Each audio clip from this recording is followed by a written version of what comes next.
चलिए नेक्स्ट 16वां प्रश्न करते हैं। उसके अंदर दिया हुआ है कि बहुपद एफ एक्स बराबर x cube minus 3x square plus X plus 2 को बहुपद जी एक्स से भाग देने पर भागफल क्यू एक्स तथा शेषफल आर एक्स क्रमशः x माइनस 2 और माइनस 2x प्लस 4 प्राप्त होता है। तो बहुपद जी एक्स ज्ञात कीजिए। आपको बहुपद जी एक्स का मान निकालना है, तो इसके लिए आपको शेषफल प्रमेय के द्वारा विभाजन प्रक्रिया आनी चाहिए। तो क्या है इसके अंदर देखते हैं अपन। सबसे पहले आपको एक सूत्र याद होना चाहिए कि भाज्य बराबर क्या होता है। देखिए भाज्य बराबर होता है भाजक इंटू भागफल प्लस शेषफल। ये पता ही होगा आपको अच्छे ढंग से कि किसी संख्या में जिस संख्या में भाग देते हैं उसको भाज्य बोला जाता है और जिस संख्या का भाग देते हैं उसको भाजक कहा जाता है और जो भी रिजल्ट अपन को प्राप्त होता है उसको भागफल कहा जाता है। तथा जो बचता है पूरा भाग ना जाके कुछ बचेगा उसको क्या बोला जाएगा, शेषफल। ये बेसिक नॉलेज आता ही होगा सबको। अब देखिए आपको भाज्य क्या कह रहा है ये कि बहुपद एफ एक्स बराबर x cube minus 3x square plus X plus 2 को बहुपद जी एक्स से भाग देने पर, यानी कि ये क्या हुआ, भाज्य। तो अपन लिख लेंगे एफ एक्स तो हो गया भाज्य। फिर कह रहा है बहुपद जी एक्स से भाग देने पर, यानी भागफल क्या हो गया, जी एक्स इंटू भागफल क्यू एक्स। तो क्यू एक्स अपन को प्राप्त हो रहा है भागफल और शेषफल क्या प्राप्त हो रहा है, आर एक्स। तो प्लस आर एक्स। ये मैं सीधा ये भी लिख सकता था एफ एक्स बराबर G X into Q X plus R X, परंतु आपको समझाने के लिए, क्योंकि ये सूत्र है वो हर किसी को छोटी कक्षाओं में अपन सीखते हैं इसलिए याद रहता है। अब देखिए यहाँ पे एफ एक्स का मान कितना है, एक्स क्यूब लिख लेते हैं अपन, X cube minus 3x square plus X plus 2 बराबर क्यू एक्स। अब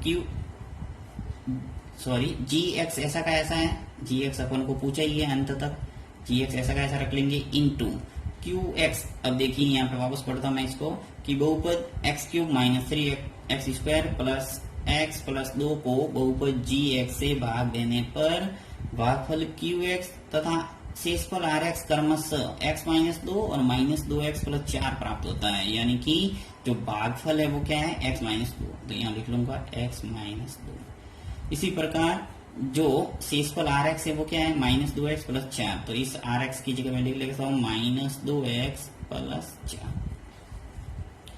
ये लिखने के बाद अब इसको थोड़ा एडजस्ट करना है पक्षांतर करके। तो देखिए x cube minus 3x square plus X plus 2, ये जो माइनस का 2x है पक्षांतर करके इधर आएगा तो क्या हो जाएगा, प्लस का 2x प्लस का 4 इधर आएगा तो क्या हो जाएगा, माइनस का 4 बराबर G X into x minus 2।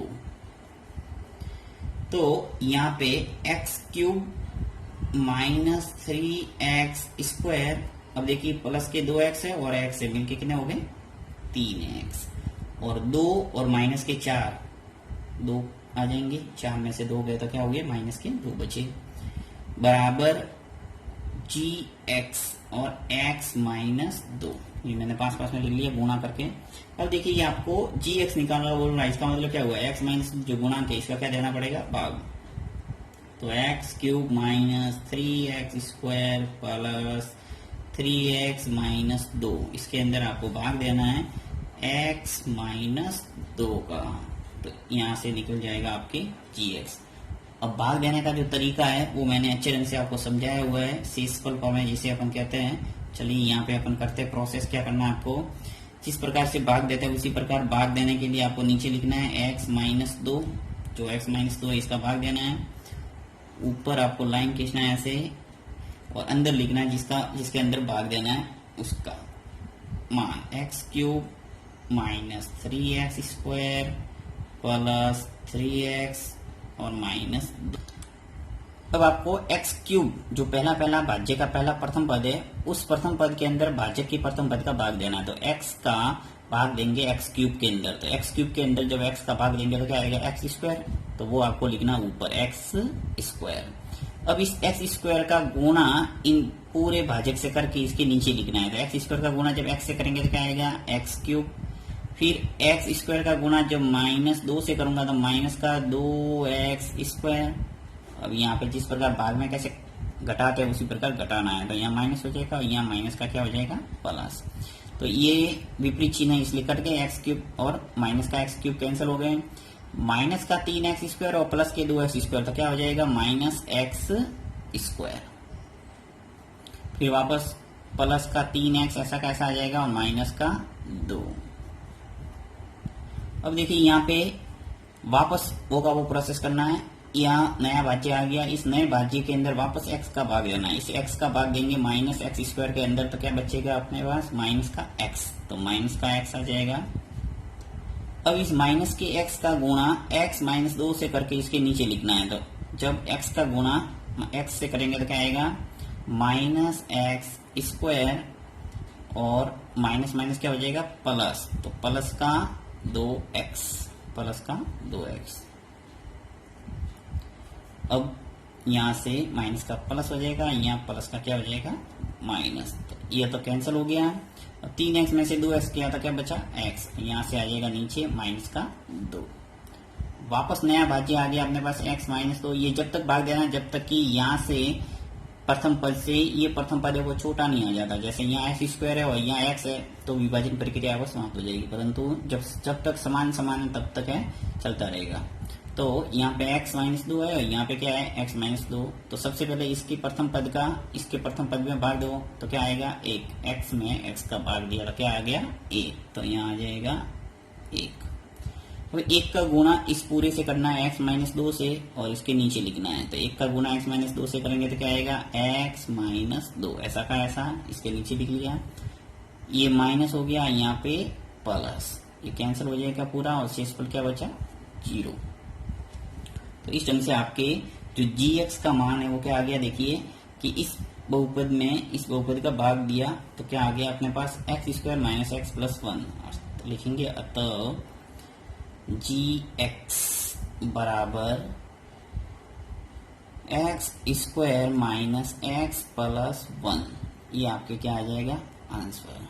अब देखिए ये आपको समझ में नहीं आया है तो वीडियो के अंत में एक लिंक मिलेगा, उसको आप खोल के देख लेना, वापस आपको अच्छे ढंग से इसको समझ में आ जाएगा। वहां मैंने बेहतर तरीके से और एक्सप्लेन किया हुआ है कि एक द्विघात बहुपद ज्ञात कीजिए जिसके शून्यकों के योग तथा गुणनफल क्रमशः √2 व 1/3 है।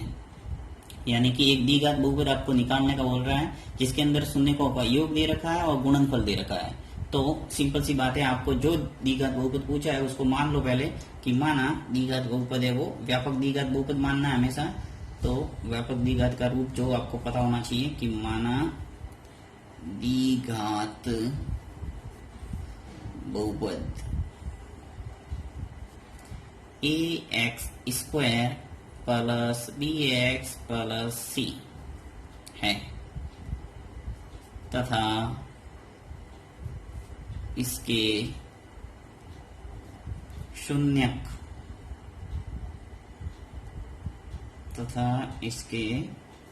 शून्यक अल्फा तथा बीटा है।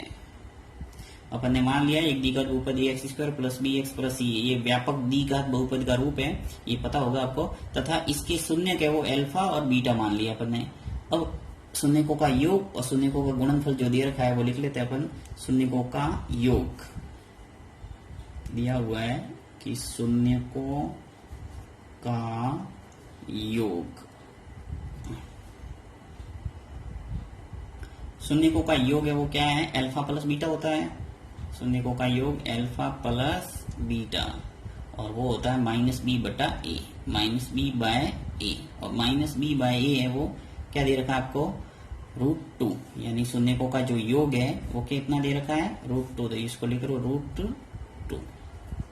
अब शून्यकों का गुणा दे रखा है यानी गुणनफल दे रखा है वो लिख लो शून्यकों का गुणा, ये होता है अल्फा और बीटा।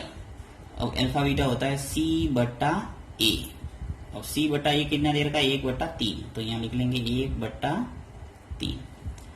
अब देखिए यहाँ पे हमेशा आपको a और b और c निकालना है यहाँ से, तो ए बी सी कैसे निकलेगा, देखिए ए से तुलना करना है नीचे वाले की, यानी ए नीचे है, यहाँ पर भी देखिए नीचे है, तो ए बराबर कितना दिख रहा है यहाँ पे 3, यानी हर बराबर हर, अंश बराबर अंश, तो हर ए है वो कितने के बराबर दिख रहा है 3, तो यहाँ पे 3 नहीं है, यहाँ पे क्या है कुछ नहीं है, तो क्या होता है 1, तो हमेशा जो संख्या है वो दूसरे में भी बनानी पड़ेगी, तो यहाँ पे 3 है तो यहाँ पर भी 3 मुझे बनाना पड़ेगा, तो देखिए क्या करूंगा मैं, √2 और नीचे है वो 3 लिखना पड़ेगा मुझे।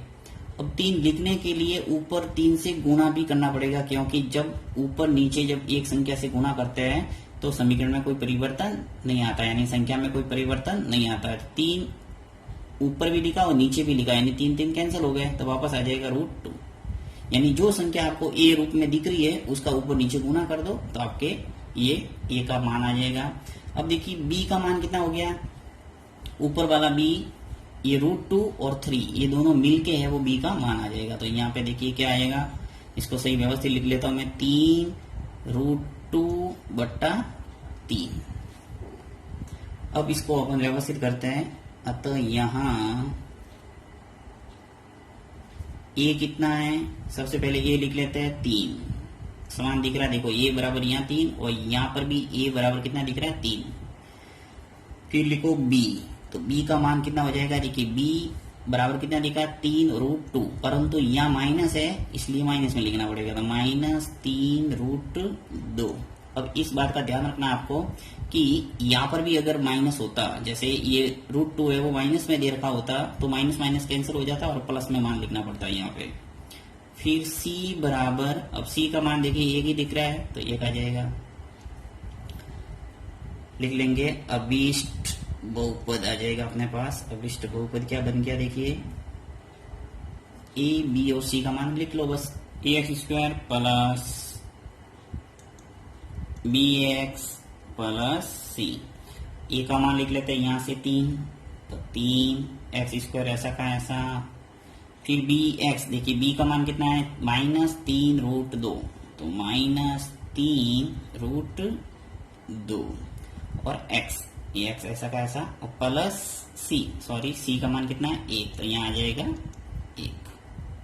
तो इस ढंग से आपके जो अभिष्ट आपको पूछा था कि द्विघात बहुपद ज्ञात कीजिए, तो द्विघात बहुपद हो गया, अभिष्ट बहुपद क्या हो गया, 3x² -3 √2x और +1, ये आपके आंसर।